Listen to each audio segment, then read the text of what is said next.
All right, folks of Patreon, we have a really cool exclusive tutorial for you guys. So in this tutorial, I'm going to show you how to create all of these wires that are going to collide. We're going to create a really weird system to get Blender to recognize there's different chords there. It's a little bit of simulation, a little bit of baking, but if you have any kind of situation in your motion graphics work where you know all these wires colliding or whatever to communicate an idea or anything, even just make cool graphics, this is a really powerful process. So let's jump into it. Now, if you haven't downloaded the newest version of Blender 4.0, that is what I'm using now. I don't know if there's differences in this exact process, but just in case there are, it'd be safe just to do that. And you get to open up the project file here on Patreon as well. That is going to be attached to this post on Patreon if you want to grab that. All right. With that being said, let's go ahead and delete everything. We're going to hit Shift-A here, and we're going to get in a curve and a path. And what I'm going to do is I'm going to hit S, and I'm going to scale it up a good bit, something like that. And I'm going to hit Tab, right-click, and subdivide that. I'm just going to Control-A and apply scale just in case. I don't know if that actually changes curves. I'm assuming it does. All right, so what I'm going to do now is I'm just going to hit Shift-D and duplicate it enough times. Duplicate it a few times now. You can always duplicate more later, but for now, just to make sure it's going to run smoothly and it's not going to be too much for your computer. So I'm going to hit the tilde key and go to the front.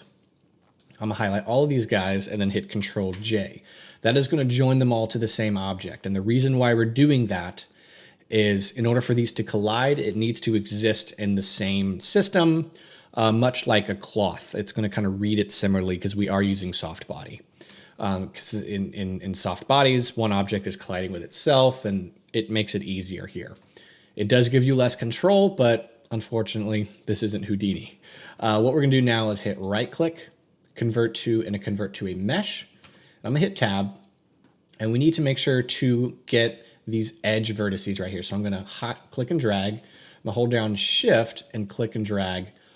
Now we have these edge vertices, which are going to hold it in place while they're simulating.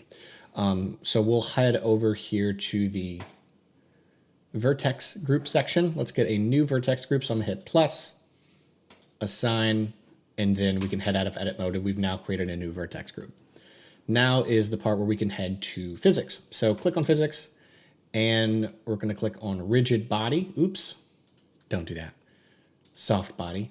And then it's not going to do anything until we click on goal and select that group. And now it's going to hang and be completely ridiculous. So to avoid most of that, we're going to go to the field weights and bring the gravity to 0. Now it's really not going to do anything.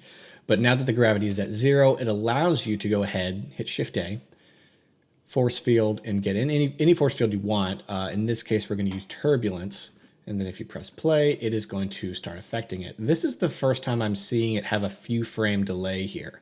It shouldn't have that for you, but I can't explain it. Hopefully that doesn't create problems down the line. What we're going to do now, I'm going to click on this guy. Go ahead and save your file. So I'm going to hit Shift-S. And we're going to save that. And then we need to click on self-collision. And this is really when it's going to start getting tough for your computer depending on the power of it. But this is where it really starts to actually be kind of usable in a motion graphics project where chords are not intersecting. We don't want them intersecting. That doesn't look professional. That doesn't look cool unless that is the whole point. Rarely that's going to be the point. So what we're going to do now, we're going to head up to geometry nodes and add a little bit of geometry to this. And what's great about geometry nodes is it's going to be lighter on the computer relatively, not totally at the end of the day, but a little bit. So go ahead and click new. And then what we're going to do is get in a mesh to curve. So we're converting it back in a way, but there's a reason. We're going to go back to a curve. Can't talk and type. Curve to mesh, and we're going to get a curve circle.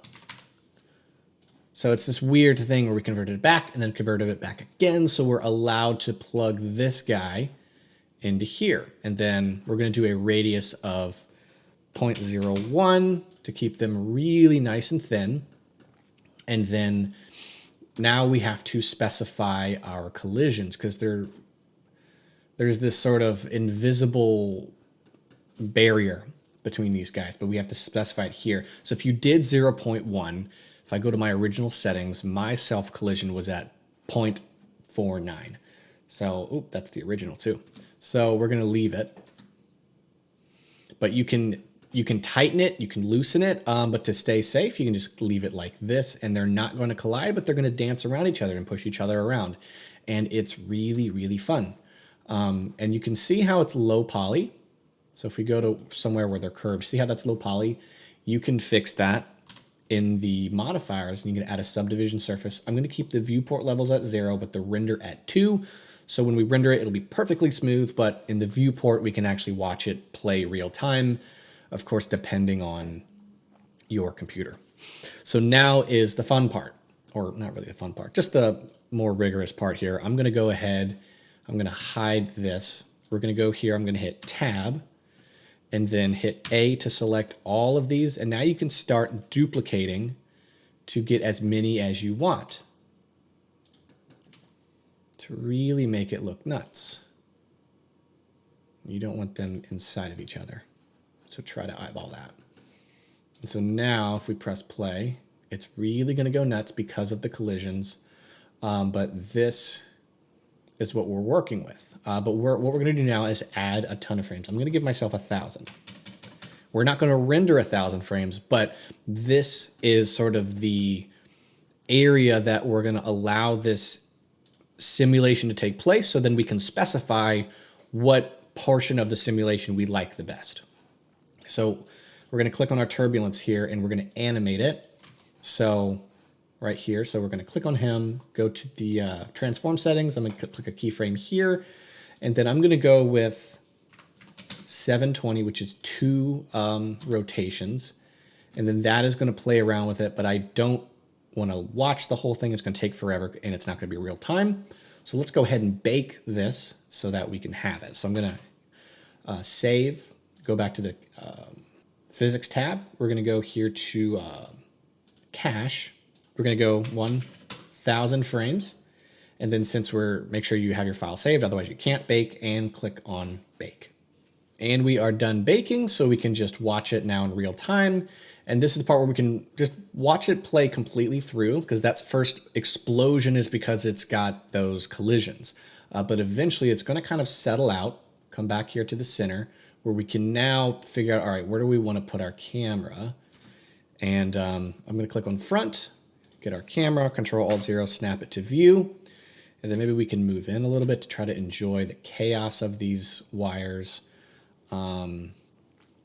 See, right about here is when they start to kind of settle out. So what I'll do now, I'll bring my camera right about here, and we can have some fun and watch it. And the turbulence force field is really going to specify how nuts this can or will get.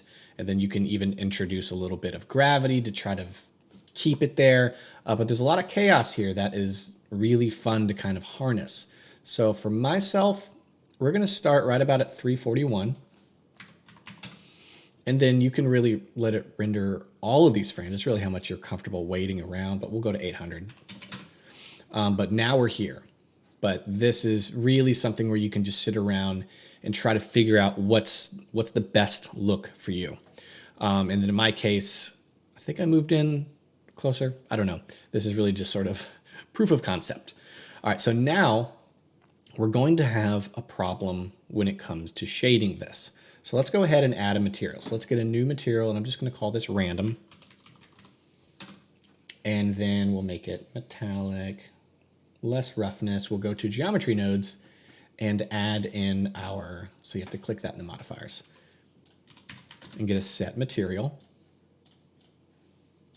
The problem is Blender is not going to be able to recognize your individual strands using a process that I've shown before on YouTube, which is using object info and then randomize, because the object info understands that, oh, there's instances everywhere.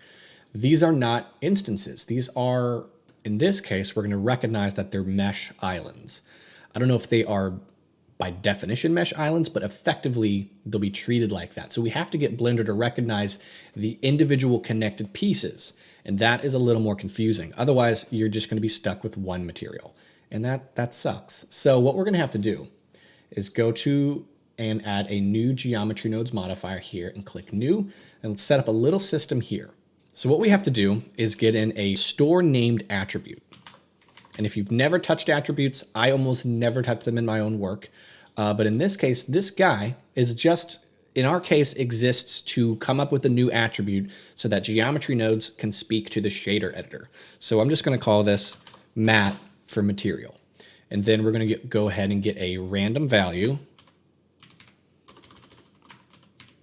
So it will kind of randomly apply that, essentially. It's not the greatest explanation here. And then the activator of this is going to be the mesh island. And he is going to be able to recognize all those individual pieces.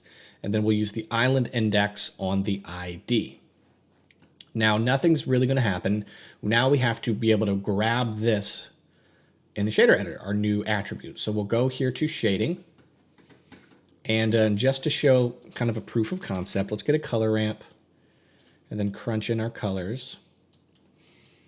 Plug this here, and I'm just going to remove these windows. You don't have to. We're going to get a noise texture to be able to bounce those colors around and plug the factor into the factor. And then we're going to go ahead and I'm going to refer to my original project file, make sure I don't mess anything up. We're going to get our attribute node and then type in the name of your attribute. You can name it anything you want as long as they match from geometry nodes here to the shader. And we're going to use the factor into the vector. And you'll notice, all right, and you'll notice it's working. So if we go here to 40, so we can actually animate them switching around. You can also do that in geometry nodes, but you can't loop that if you want to make a looping animation. But here we go. Now we can switch from material to material. But in this case, we're actually going to switch it to glowing. So we'll click on the emission here, plug the color there, and then we can play with, so we'll give ourselves like 50 on the strength for now. And then looks like the black portion is going to reveal metallic and the white portion is going to reveal glowing. But I just remembered we actually need to make a mask. We're going to make a custom emission node. So we'll just bring this down to 0 so that it looks better. We're going to make a much better looking emission because if we just do this, it's going to be flat emission. It's going to look like a 2D string, and we're going to use some layer weight. So let's go ahead and get in a mix shader, and I didn't hit M. My cat wants attention right now, and I'm working. Give her a little bit. All right. We're going to get in a mix shader, and then we're going to hit Shift D, get in a new principled. And so this guy will be our metal, and this guy will be our glowing emission. In this case, we're going to use him as the mask up here, but we're going to go ahead and worry about the emission. So we'll do, again, 50 on the emission strength, and then bring the factor to the right. We'll get a color ramp so that the white portion of the color ramp will reveal emission, the black portion will reveal metallic, and the layer weight will make it look kind of like a fluorescent bulb. So we'll use the facing. See that? And what we'll do is we'll flip the color ramp so the bright portion is in the middle. And now you can see that. So now it's going to look more like a fluorescent bulb. In the color ramp, we're going to specify our color. So kind of a fiery orange. It's kind of my favorite thing to do. And then we need to use that whole system with the attribute to specify, hey, bounce these around. So plug that into the factor. So now we can bounce them around, and let's bring that color ramp more this way. I want to have more metallic than I have glowing. So now they're going to bounce around like this, and it's going to look super cool. Then you can play with your roughness, bring your scale up to maybe 10 so that it's a little bit more consistent showing, but it's still going to be very lightning-y and random. So now we have this whole thing, and then we can add a light in cycles to make it look cool. So I do want to render in cycles because the way that this is going to look in cycles is going to look much better. And so now what I'm going to do is I'm going to hit Shift A. First off, bring my world brightness to black. Shift A and get in a, I guess we'll get an area light so that we can have a little bit more control of where he's shining. We could use a point light. I don't want to. And then we can make him really bright, like 1,000. maybe 3,000. So now you can do that and maybe make the light a little bit of a blue, which is my favorite thing to do. And you can also add volume. If you're not overly taxing your computer now, you can go ahead and add a little bit of a principled volume. And then you can, have some fun there. If you want, I'm going to leave it off just to show you guys the tutorial here. And then now we have this whole animating thing. You can kind of bounce around and view how this is going to be seen, but you can also animate that W. So if we go back to shading, go here to cycles just to view it. Again, you can animate the W. So let's go ahead and do that really quick. I'm going to bring up a new timeline. Go back to frame 3, whatever, view it in Eevee, and then make sure in your preferences, your default interpolation is here in the animation tab is linear, just so it's easy to see. I'm going to hit I on the W, go here, and animate that bouncing around. You can figure out how slow or fast you want that to be. And then in the brightness, I do want the brightness to affect the metal a little bit more than it is, so we'll go, and I have curiosity, let's see what my original one was. My original one is at 50. But in this case, we'll do 200 on the brightness. Still keeps it fluorescent bulb looking. Maybe 400. It doesn't really matter. And then let's just click around until we have a cool frame so we can view compositing. This is a really cool looking frame. So let's render this. I'm going to use 300 frames, 300 samples. Let's render one frame so we can add some compositing to this. All right, so now that you have your frame rendered, this looks really nice with those reflections. We're going to go here to compositing. We're going to click use nodes, Shift A, and we'll get a viewer so we can see everything that's going through it. And then to make sure that this glow we're going to add stays in the animation, we're going to hold down Shift and right click. So everything goes into both. So let's get a glare. It's probably going to be very intense. Yeah, quite intense. So we're going to go to streaks to fog glow. And I mean, look at that. That looks so cool. Bring your mix as far down as you want it to be. And in my case, I'll probably bring my lights down because this is a little distracting, but this looks awesome. And you can go ahead and control that later. And maybe we'll click, let's go ahead and bring that brightness down. We'll do 1000. Cool. And then let's just click around, find another cool frame, maybe this one, and see how that looks.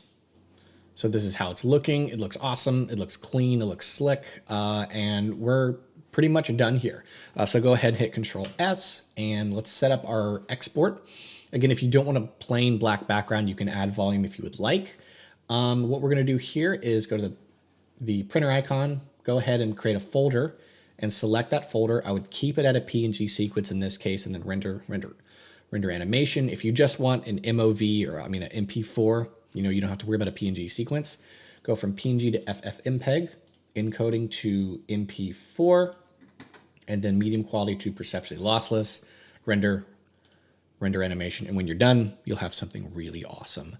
That's it. That's the animation. I think it's really cool. It's really powerful. I love it for all types of things. And you don't have to use wires. You can use whatever you want. You can even make the wires more square, whatever works for you. But with that being said, thank you guys for supporting me here on Patreon. It really means a lot and helps me doing this full time. So thank you guys, and I'll see you in the next tutorial.